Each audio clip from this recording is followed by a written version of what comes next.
Hello and welcome to TRT World's special coverage from Washington. I'm Ayanlar. And I'm Selina Downs.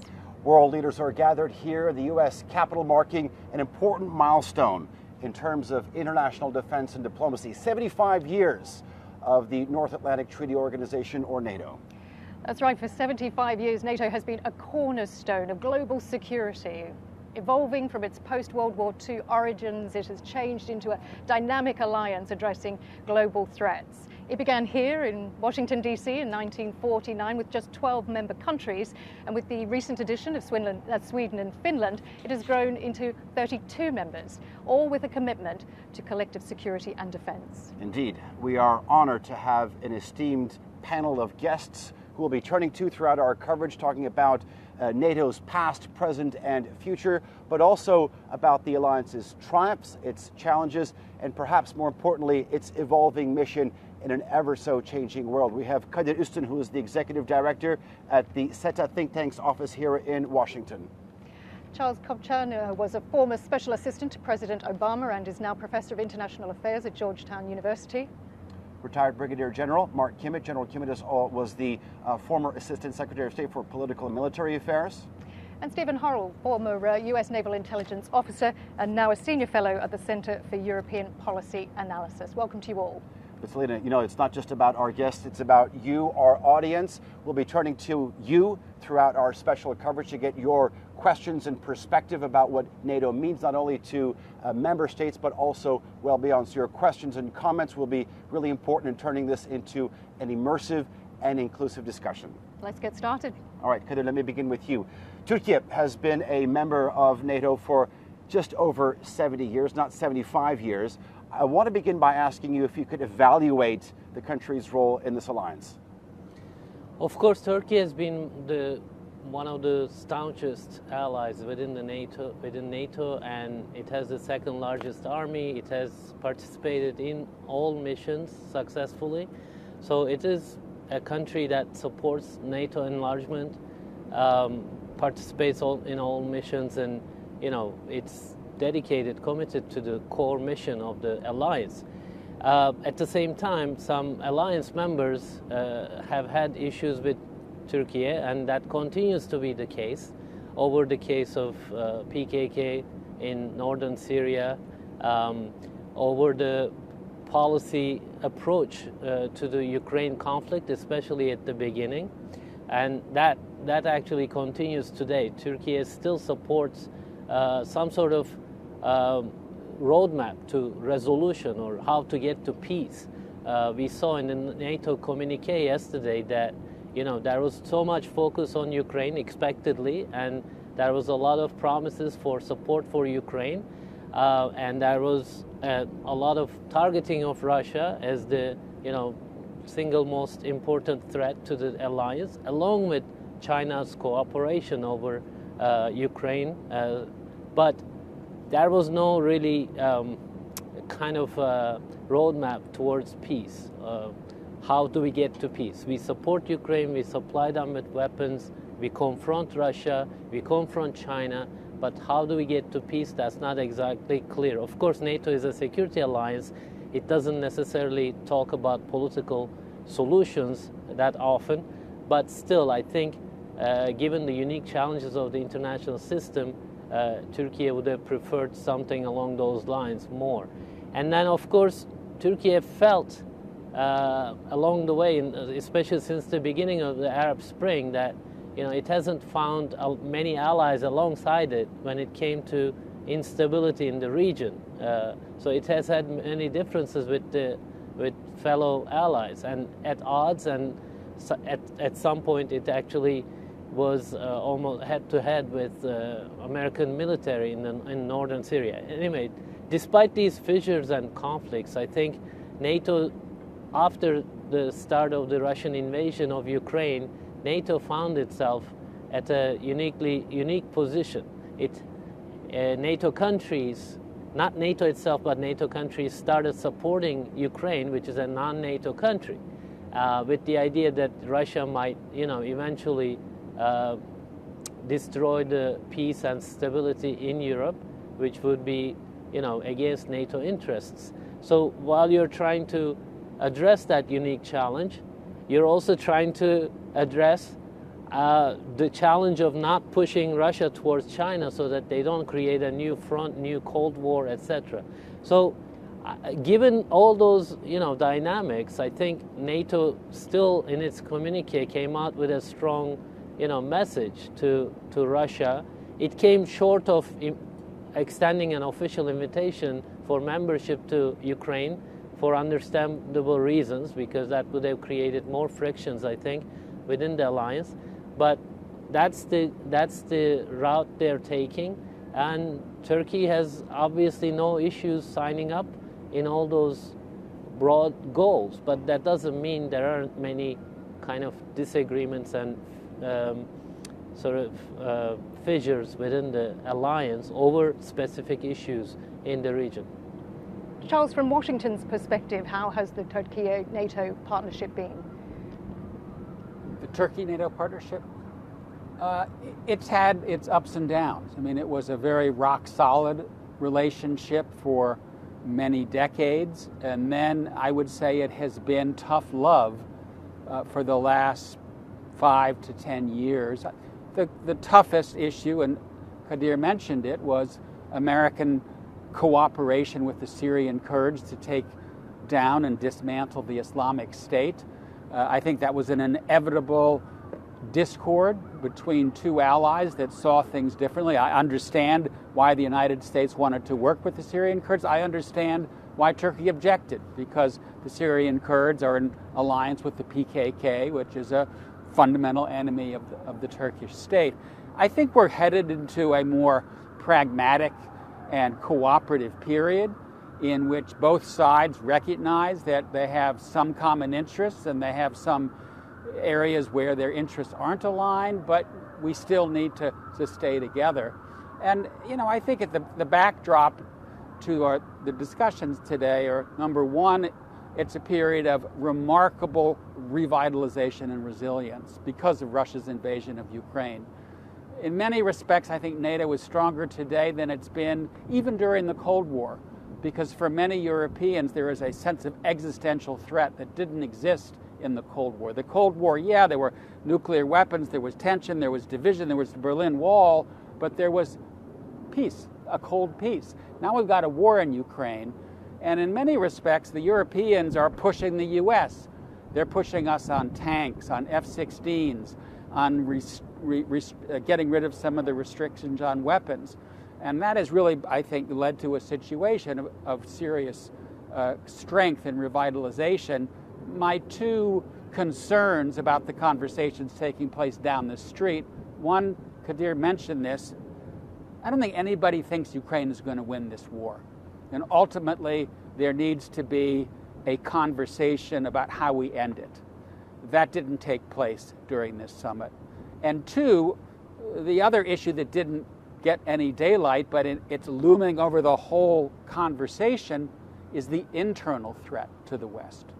The erosion of political centrism, whether Biden is going to stay in the race, whether Trump could win.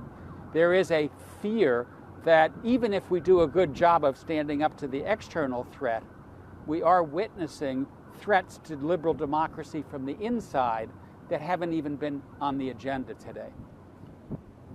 General Kimmitt, I want to turn to you. Yes, we talked about Ukraine, Russia, China, a possible change in the White House and what this could all mean for the military alliance that is celebrating 75 years. Charles said it's tough love between Turkey and Washington and Brussels.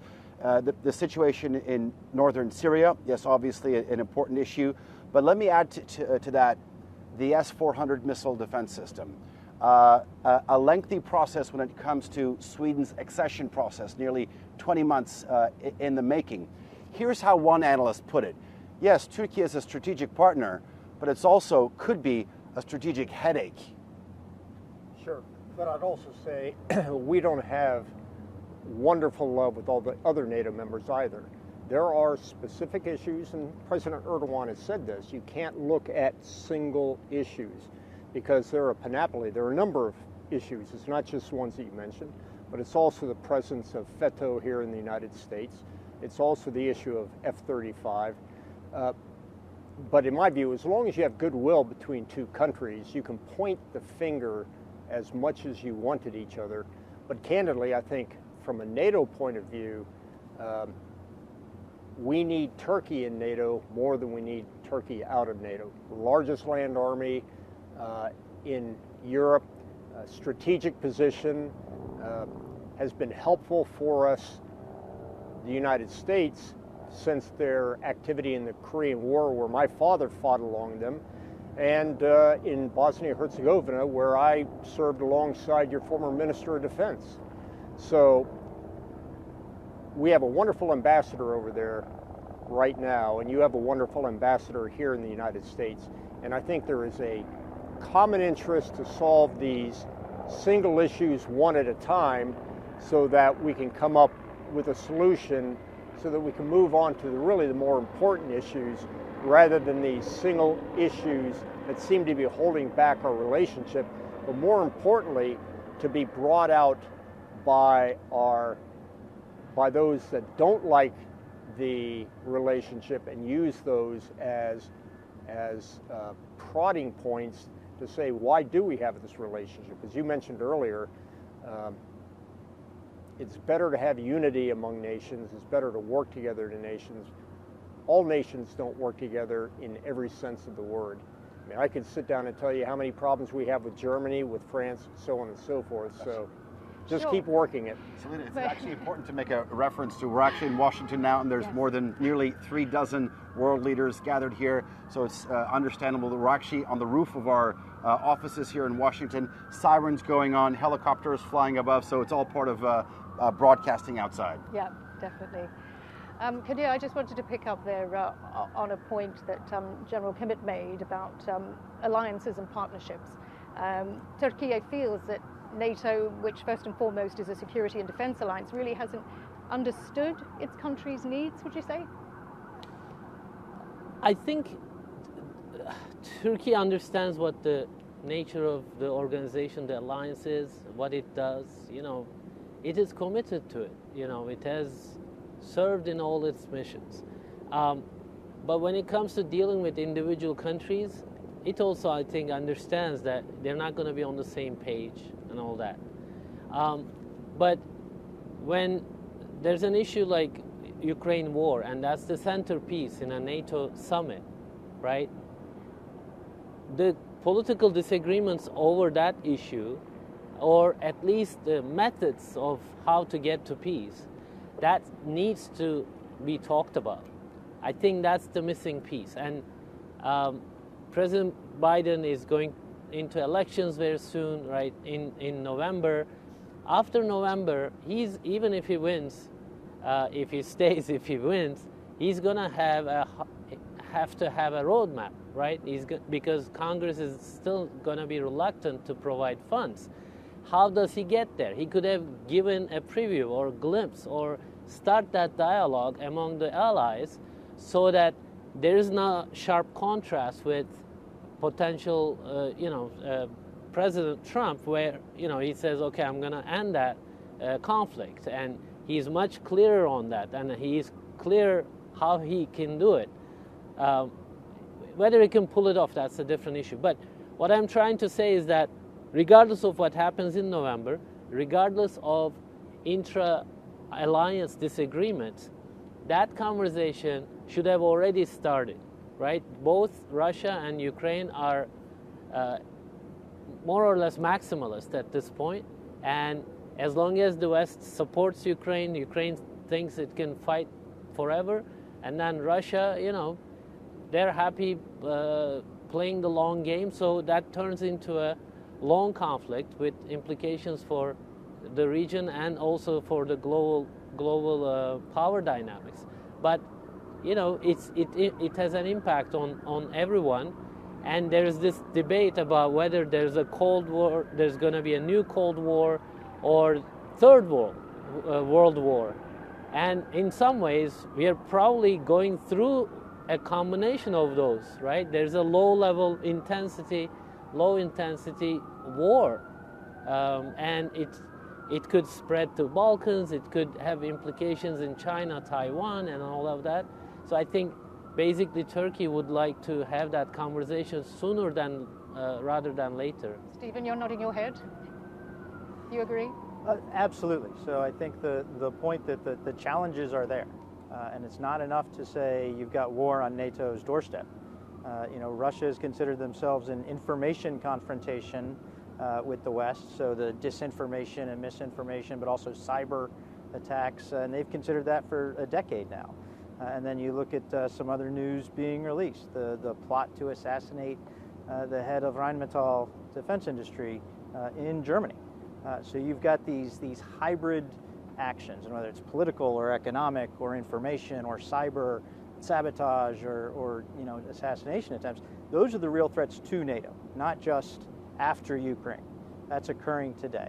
And so that's what they talked about at the summit. If you look in the communique, you'll see actions and responses to those threats. Stephen, let me follow up on something that Kadir said. He mentioned regional stability, global power dynamics, and perhaps a new Cold War. President Erdogan was in Kazakhstan recently at the Shanghai Cooperation Organization. There, he kind of hinted in terms of Turkey being a possible member. In his closing statements, President Erdogan said Turkey should apply to be a full member of the SCO. How do you think it's viewed, not only in Washington but also in Brussels, in terms of Turkey looking maybe not west in terms of 100% scope of vision, but also in other directions? So I don't think it's viewed well. And again, if you look at the communique and what was said, we called out not just Russia as the threat, but Iran, North Korea, and China supporting Russia. China as a systemic challenger of the system, of the international rules-based order that NATO's a pillar of. There is this contest between the transatlantic community, the Euro-Atlantic community, and everything that stands for, and these disruptors. It's also understood that Turkey's just geostrategic position. If you look around, they're closer to a lot of these problems and these challenges. So, I don't think individual capitals would begrudge Turkey acting in their interests. But I think the idea that the Euro-Atlantic community does need to stick together. It's not just NATO. General Kimmitt, if I could sort of jump in and maybe ask this question.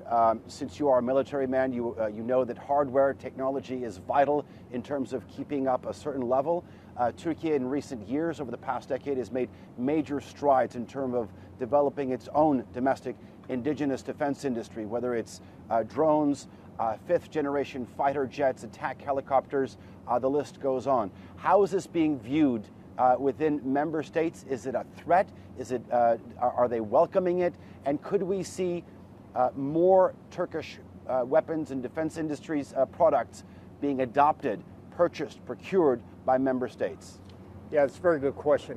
One of the most glaring deficiencies that has been found in the Ukraine war is that the West has let its industrial base fall apart.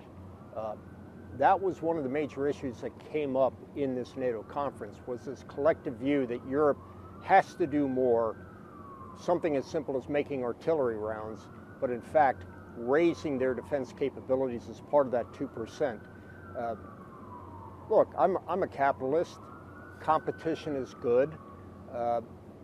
It's encouraging that over in Europe that Turkey is actually prodding on the other countries to compete with them for the defense industries. And the bottom line of all that is we get stronger national armies if we continue to have competitive operations between countries on a capitalist basis to develop the best equipment out there. NATO wins, the individual countries wins, and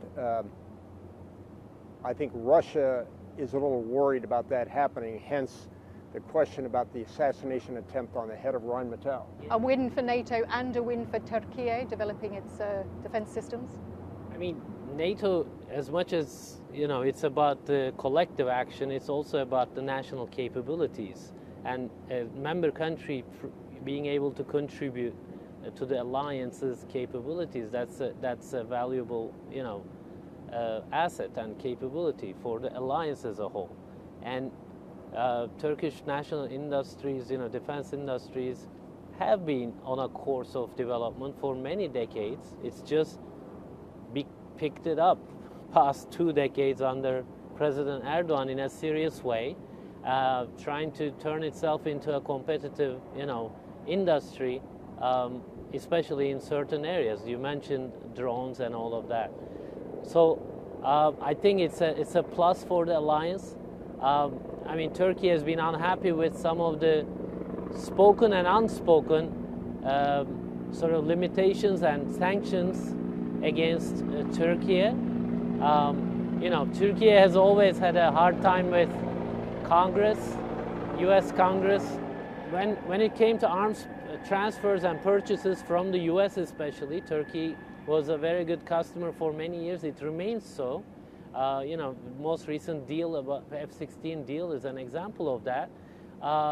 But Turkey, because of a variety of reasons, it has had political differences, political problems with its Western allies that resulted in sort of spoken and unspoken limitations and sanctions against Turkey's arms purchases or arms transfers. So, and then there were moments that it felt left alone, quote unquote, when there were some threats from Syria. There were patriots stationed alongside Turkish-Syrian border. The United States pulled it out without too much consultations with Ankara, and they weren't happy about that. And they said, okay, we need an air defense system. So basically Ankara says we have to develop indigenous national capabilities on all areas, including, especially given the region it lives in. But it's not in sort of opposition to NATO or outside. It's complementary mostly. S-400 is a different long story, but we don't need to get into that. But Shanghai, you mentioned, I just want to say a word about that. It's an economic cooperation thing, and Turkey, just like many European nations, tries to develop economic relations with the East, with China, India, others. So we have to see that in that context, because it's not a security alliance, and nothing can replace or diminish NATO alliance. It's a very unique alliance. So. I see some glaring eyes within the audience. Professor William Lawrence. Yes. I'd like to ask a question about U.S.-Turkish relations in the context of the NATO summit. As one of the guests said, we're entering this pragmatic phase. There have been some disagreements, and now things are improving. I was wondering if we could drill down more on what are some of the issues and opportunities that the NATO summit provides for an improved U.S.-Turkish dialogue and U.S.-Turkish relations. Gentleman who wants to take a crack at it. I'll take a quick start, and I'll just start by saying that I think Mark Kimmitt said it all, which is Turkey needs NATO and the United States needs Turkey. Both countries are better off staying allies and working through their disagreements because they are both in a more secure, more prosperous situation. And I do think that if you step back from some of the areas of disagreement, there are places where the United States and Turkey should be working together, whether it's Nagorno-Karabakh and making sure Armenia and Azerbaijan don't have a war, whether it is Syria, where the Turkish interests and American interests are really not in contention, in Libya, in the broader Mediterranean. There are areas where the Turkey has capabilities, has influence that I think falls in very much in the same kind of a line of interest as the United States. I do want to pick up on one point that's been mentioned. That's the Shanghai Cooperation Organization. It's not just an economic organization, right? Will Washington like the fact that Turkey says, hey, we want to join? No, right? Because the SCO, the BRICS grouping, the United States sees these as groups that are intended to some way serve as a counterweight to NATO and the West. That having been said, that's the new world we live in, right?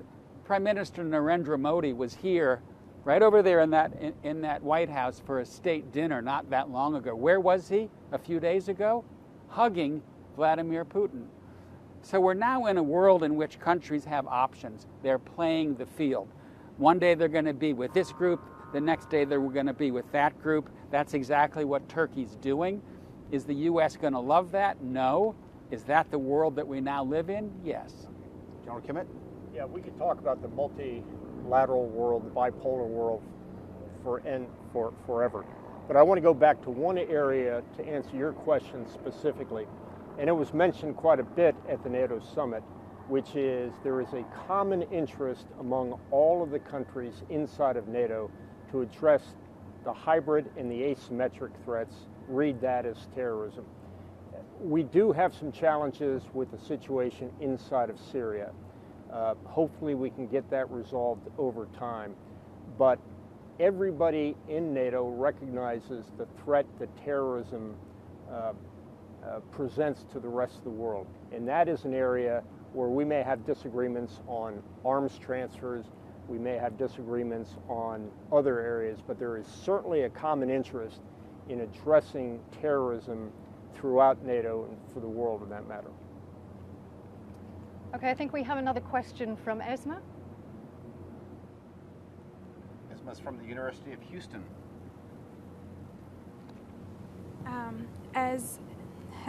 As General mentioned, NATO needs Turkey as a member more than as a non-member.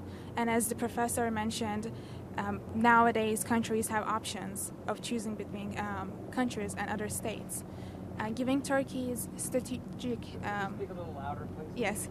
Giving Turkey's strategic position, how would you describe its evolving position in NATO, considering the current political challenges going on geopolitically, and as well as its relationship with other states, non-NATO members and NATO members?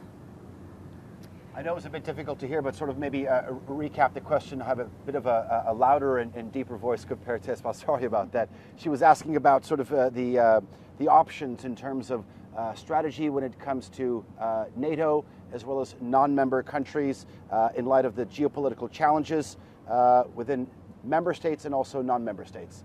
Charles, I know that you mentioned that Turkey could play an important role in Nagorno-Karabakh as well. Yeah, I mean, I think that in some ways NATO is going back to bread and butter, and that is collective defense. And I think, we don't know when or how the war in Ukraine is going to end, but Putin's probably going to be in power for a long time.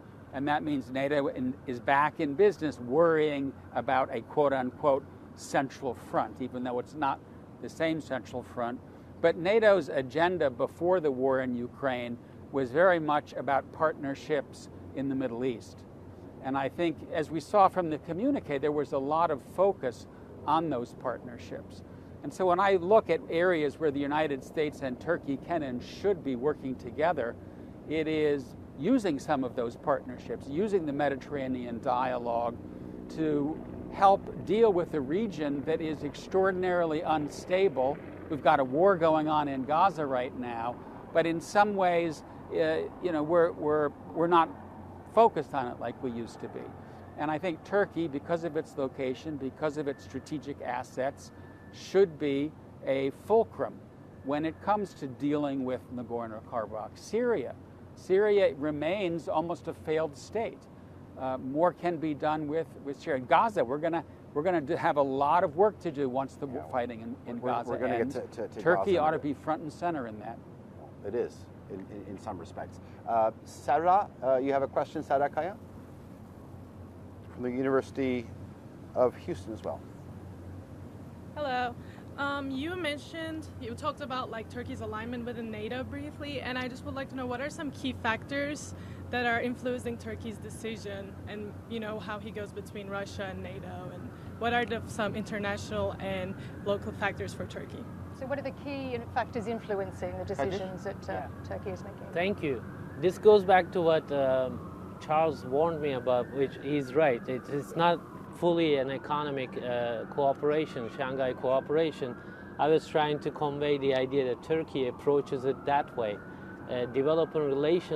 continuing the relations with Russia and others from a largely economic perspective. But of course it has political implications, it has political dividends, but also political, expenses or liabilities, let's say. I think Turkey is very well aware of that. It's just, like you said, this is the world we live in. No actor, including Europeans, Germany, France, nobody thinks that you can have a clear-cut, clean block of countries against, the bad guys. So that recognition goes along with the recognition that you cannot ignore traditional security challenges, like that was posed by Russia by its invasion of Ukraine. So many countries are trying to do that, basically ensuring their security through their traditional sort of alliances, existing assets and capabilities, but at the same time recognizing that economic opportunities exist, economic and political dialogue has to happen with all actors. So that's the perspective Turkey has, and that can come across as sometimes being presented as the bad guy within NATO just because you're developing relations. But there's also some bias, and we have to talk about that too, because remember, President Biden has such a hard time convincing Germany to take a strong stance against Russia. It wasn't easy. And at some point, who sends the tanks first, right? Who annoys Russia first? So even to that, sort of down to those kind of details, countries were careful how to sort of handle Russia or handle China. U.S. pressured many European countries to divest from technology exchanges with China. It was broadly successful, but it wasn't easy, even with Canada and Huawei stories, all of that. So I think it's the world is presenting many allies with these complexities. On the one hand, they have to develop relations with bad actors or not so great actors at the economic and political level, but then they can't ignore their security requirements. I mean, the communiqué's language was very strong, right?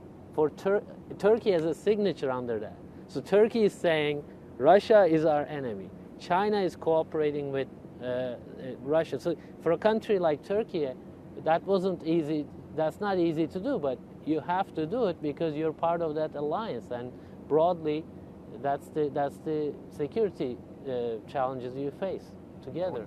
General Kimmitt, I get a final comment from you on this topic. Yeah, let's talk about the elephant in the room. Okay. It's a geostrategic challenge. In many ways, here in America, we're comfortable about going back to the bipolar world we had. You either are with the American alliance or you're with the Russian/Chinese alliance. And that's where, as we're looking at AUKUS, NATO, Russia as the major threat, that's what the United States is comfortable with. Turkey in general, Erdogan in particular, believes that the world is bigger than five. That in fact this notion of a bipolar world he rejects. He believes that we need to look as a multipolar world and that Turkey doesn't have to bind itself to the 5 members of the UN Security Council or pick sides. As he said when he first came into office, we're going to be friends with everybody. You know, we don't have any permanent friends, we don't have any permanent enemies, as the old saying goes. And so there has to be a realization on both sides of the fence that we've got to get through this common geostrategic misunderstanding between both sides before we can move on and figure this out. Gentlemen, for the better part of the last 30 minutes, we've been talking about the importance of Turkey, a vital country that sits at the crossroads of East and West, that plays an important role in regional security. As General Kimmitt said, is led by a leader who understands the advantages and disadvantages of a new world order. But let's sort of shift our focus, pick up on some of the notes that we actually have all been talking about. Yeah, I mean, much of this summit, the focus has been on the war between Russia and Ukraine. NATO members at the summit have pledged to supply Ukraine with the weapons it needs to defend itself against Russia. The first batch of US-built F-16 fighter jets are being transferred to Ukraine this summer to bolster its air defenses. Stephen, how critical is it that NATO commits to the defense of Ukraine despite Ukraine not being a member of NATO? It's very important because, again, that Russian threat to Ukraine translates to a threat to Europe, but even more so to what NATO stands for. Invading another sovereign nation, going back to the illegal seizure of Crimea in 2014. That's against the UN Charter, and that's exactly what the international rules-based order that NATO's a pillar of. That said, the security assistance to Ukraine is from the nations, all the NATO nations, but more. The Ukraine Defense Contact Group is over 50 nations. So some of the concrete things that NATO agreed to do to support Ukraine are just funneling that aid from a larger coalition, larger than NATO, to support that. But it remains vital to consider that it's not just the defense of Ukraine, it's the defense of the international system wherein the strong do not roll across a border to take over the weak. And that's truly NATO's interest in the present in Ukraine, with, of course, the interest in the future. General Kimmitt's shaking his head. Okay. You're shaking your head there, General Kimmitt. I wonder what we would do in America if all of a sudden we saw foreign troops on the Mexican border. We believe in the Monroe Doctrine that other countries cannot come into our hemisphere. Now, I'm old enough, and Charlie's old enough, to remember one of the fundamental agreements with the Soviet Union when it was falling apart, under the Budapest Memorandum as part of that, but this notion that we would not have NATO expansion, because we always understood that there was an allergy on the part of Russia, a historical allergy for foreign countries to be crawling on their border. Now, whether that's right, whether that's wrong, I don't think we can necessarily see Russia as the pure aggressor or the pure cause belli. It has now turned out to be that way, that Russia has come in heavy-handed, civilian casualties, the worst kind of war you can have. But I would have loved to seen more diplomacy. I would have loved to seen the NATO-Ukraine Council work this for many, many years prior to the rationale and the argument that is in President Putin's head. Because to his mind, he warned us that he was going to do this, and we didn't take him seriously. And when NATO enlarged in 1994 with, for instance, the Baltic states, seeing a threat to their east and wanting the collective security that NATO membership would offer, Putin didn't disagree with that. In 2000, Putin requested to join NATO. He just wanted to do it without the formal processes that everyone else had. And in 2013 and 2014, prior to Ukraine, it was not about NATO and Ukraine. It was Ukraine's Rada voting to align with the EU, and Yanukovych shutting that down, and eventually the popular will, leading to his ouster, which then led to Russia at that time invading Crimea. So, I think that the NATO threatened Putin and he reacted rings hollow for me, sir. Charles, let me turn to you. We can hear the church bells ringing in the background. I want to sort of make a reference to Hemingway's novel, For Whom the Bells Toll. Is Ukraine really worth the risk? I share Mark's theological discomfort with the enlargement of NATO. I think that back in the 1990s, we probably could have done a better job of figuring out how to integrate Russia into the broader European architecture. And I understand why Russia was uncomfortable with the idea of NATO moving closer and closer. That having been said, I don't think it justifies in any way Russia's brutal invasion of Ukraine. Is Ukraine worth the billions of dollars of aid that we're giving it? Yes. Why? Because Russia needs to be defeated if that means prevented from subjugating the country. And I think that in many respects what NATO was doing this week was sending a message to Putin that we are prepared to give Ukraine what it needs for the long term to stop you from taking over the country. In many ways, because Putin needs to be told, you're not going to get Ukraine. This is a country that is going to be, over the long run, a democratic country, a secure country, a prosperous country. Give up. That's the big message that I think that's being said. To your specific question, there is a conundrum here, because we have said from day one, we are not going to war with Russia over Ukraine. Why? Because we don't think it's worth World War III. However, this NATO declaration said Ukraine is on an irreversible path to NATO membership. What does that mean effectively? It means that once NATO has taken in Ukraine, were Russia to attack it again, we have an obligation to go to war with Russia. Article 5. That is something that I think needs further thought. Okay. I think we have time for a question. Mahana, are you in the audience from Eastern Michigan University? Hello, panelists. Given NATO's relentless support for Ukraine and the rush of arms to the country, how does NATO balance its commitment to defense without escalating tensions? Thank you. Well, it's kind of where you left off, Charles. I mean, I think that Biden, who has been criticized for moving too slowly, was right to be worried about escalation. The U.S. intelligence services early on in the war said there was a 50% chance that Russia could use a nuclear weapon. 50% is pretty high. And it's because of those concerns that Biden said initially, no, we're not going to do this, no, we're not going to do that. And then over time, he changed his mind and he's upped the level of assistance to Ukraine. I think that's prudent. I don't think you move too slowly. This is still a war that has potential to spread. This is still a war that could turn into a direct war between NATO and Russia. We need to avoid that. So far, both sides have done so. But I do think this is, as Kadir was saying early on, this is yet another reason we should be working to bring this war to an end sooner rather than later. Okay.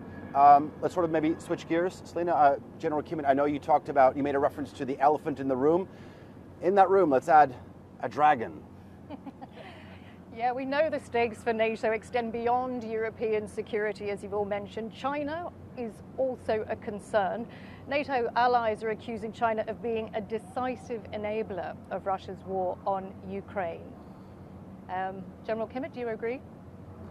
Well, it is certainly the case that Russia at the beginning of the conflict did not have sufficient assets to fight a prolonged war. They thought the war was going to be quick. They'd be eating in the Kiev Officers Club within 3 days, and they had not necessarily prepared for that. So we have seen NATO get equipment from where it can, from North Korea, from China, from Iran.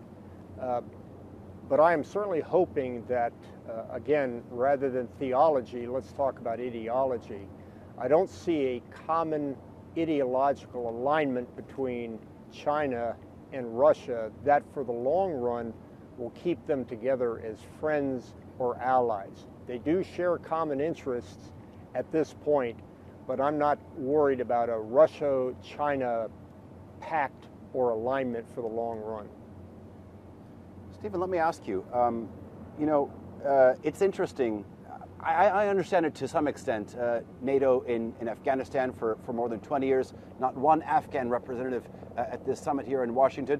Who is present at the first time, I think, at this summit are important allies of the United States from the Indo-Pacific region. We're talking about Japan, South Korea, Australia, New Zealand. I mean, clearly China is a concern. And that actually was one of the big successful outcomes of this, was the emphasis on that NATO Indo-Pacific partnership. And as you said, Australia, New Zealand, Japan, South Korea. So and not just working with the NATO allies, but I also saw President Zelensky meeting with those leaders and their support for Ukraine. So one, we've got these Indo-Pacific countries supporting Ukraine in their fight. To me, that speaks to the idea that defeating Russia's attempted conquest of Ukraine sends a message to China about potential attempted conquests such as Taiwan. So it's that greater threat. And then the other thing that the communique mentioned is it talks about China as a systemic challenger. And again, that they want, not completely want to burn down the international rules-based order, but they want one where the rules are in their favor. And they're going to continue to work for that in their own region, but also in Europe and globally with things like information and cyber. So that's a concern of NATO as a collective, and then there are 32 different nations with different views on China. Professor William Lawrence, I know that we here at TRT World, we often turn to you when it comes to NATO-China issues. You talk to other international broadcasters. I know that you have a question for our panelists as well. So from the perspective of NATO, and with the context of AUKUS and all the Indo-Pacific, is China more of a regional threat? Is it more of a global threat? Or is it not a threat? It's just another player in a multipolar world. I was wondering if the panel could address that. I would just start off by saying that when I read the communique, the one thing that jumped out at me was the paragraph about China. Because the U.S. and its European allies have not really been on the same page. They've moved closer, but the U.S., I think, comes at China with a head of steam. And most European countries, particularly Germany, that trades a lot with China, has kind of said, hey, not so fast. Keep your steam a little bit lower. It is. Sorry, if I may add, the other elephant or dragon in the room is the fact that outside NATO and then few Asian countries that are close allies of the United States, we don't have that broad anti-Russia field when it comes to Ukraine.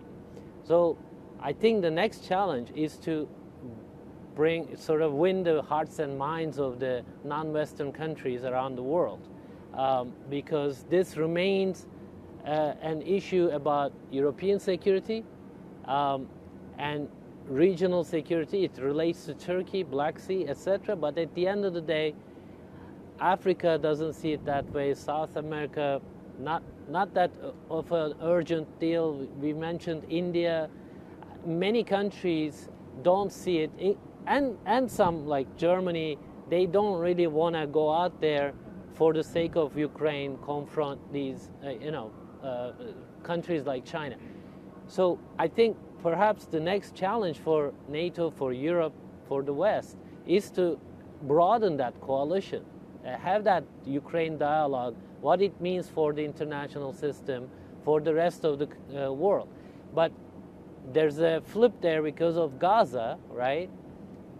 It's hard to argue for a rules-based international system because every other actor is going to say, what about Gaza? What about Gaza? So that's a major challenge. While NATO has this unity, strong language on Russia, it identifies China as an enabler and promises to confront it. At the same time, we don't have the international community as a whole agreeing on a common front when it comes to Ukraine. Stephen, you're nodding. I would just say there's the idea that the transatlantic community has to think about how they move together into the Indo-Pacific, and that's probably something less than NATO as a force. We also have to think about how China moves into Europe. And that's where I would say, again, the word challenges rather than a threat. But where those challenges are economic. So the Belt Road Initiative and its European expression 16+1, buying up ports everywhere. The response to that isn't NATO and ships and tanks and airplanes. It's the 3 Seas Initiative. So which are all, that's another partnership NATO mentioned was with the European Union. So not everything is a defense and military problem, and there are other, international ways to deal with the non-military challenges. Okay, let's just move on. We are obviously here in Washington, D.C., in the U.S. Capitol. We're heading into an election later this year.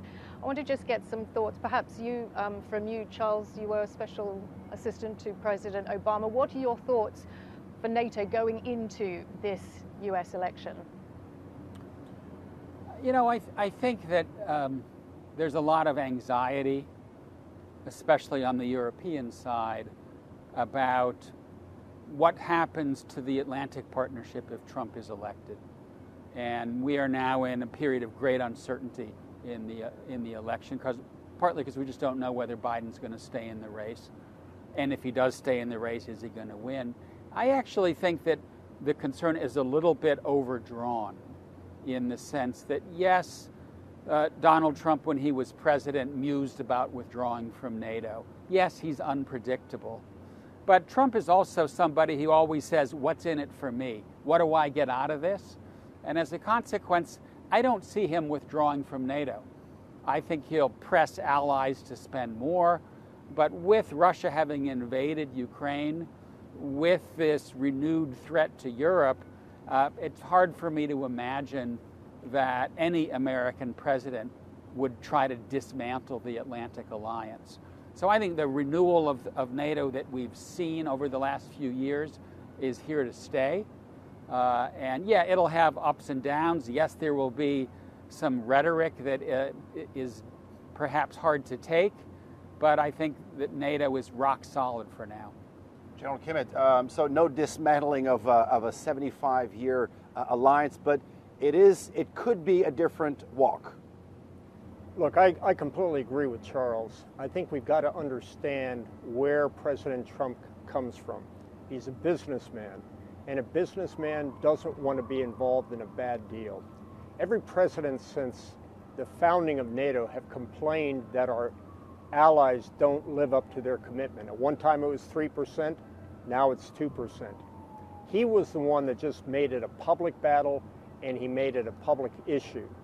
Now, I truly believe that President Trump will come in, even with his nationalist bent, and say, look, I'm the one that brought 22 of the 32 countries back to the table to pay their 2% obligations as they had. And I certainly hope that is the case. He can be persuaded. Look what he did in northern Syria. He said he was pulling out. He didn't pull out. I think that he will take ownership of the fact that NATO is now hitting the 2% solution. And because of that, I think he not only will stay in, but in many ways he'll embrace it because it was his solution. 2/3 of NATO members are now 2/3 meeting the benchmark. Yeah. And oddly enough, that's impressive. And oddly enough, our neighbor to the north, Canada, is not one of those that have met the 2% solution. Not going to be soon. And not going to be soon. Kadir, let me turn to you. When you were last speaking, you said, what about Gaza? I want to start with you. President Erdogan often champions this cause in many of his speeches around the world. Is there a role for NATO in Gaza? Oh, I meant it in the sense of defending the norms-based, rules-based international system. And you have a lot of... It doesn't change my question, though. Yes and no. I mean, the biggest actor, obviously the single most important actor in that scene is still the United States. It is the only power that could make things happen by pressuring Israel. It chose not to do so. It got alienated, it got isolated into international arena. Russia and China used it to show the duplicity or double standards of the West. So there was that game going on. What I'm trying to say is that, when the most important power in the Middle East remains the United States, right? And when it argues for a sort of ethical position or, moral position when it comes to Ukraine, and then when it comes to Israel-Palestine, it cannot do that, then it really alienates the rest of the world. It remains like a Western club advocating for its own narrow interests. That's the challenge for NATO. So what I was trying to say, it's not only about China, it's about a bunch of other countries from around the world who see the exercise of helping Ukraine as essentially a Western interest. I don't think it is, but that is also perceived, and that perception is something NATO has to overcome. And it can do that by sitting down at a table over Gaza in a much more serious manner. General Kimmitt, we spoke about China being the enabler of Russia. Is the United States the enabler of Israel? The United States being an enabler of Israel. It is fortunate that NATO is celebrating its 75th birthday because the issue inside of Israel and Gaza is at the 77th year. This has been a problem since 1947 and in many ways before then. Some problems can't be solved, and sometimes problems can be solved, but not at that particular moment. Sometimes, as a Serbian officer, a Yugoslav officer told me in 1996, sometimes you need to let the fire burn itself out. The United States stands fully behind Israel. It has since 1947. That will not change, but it doesn't necessarily mean that the United States should be considered complicit in the violence, although many people would like them to be.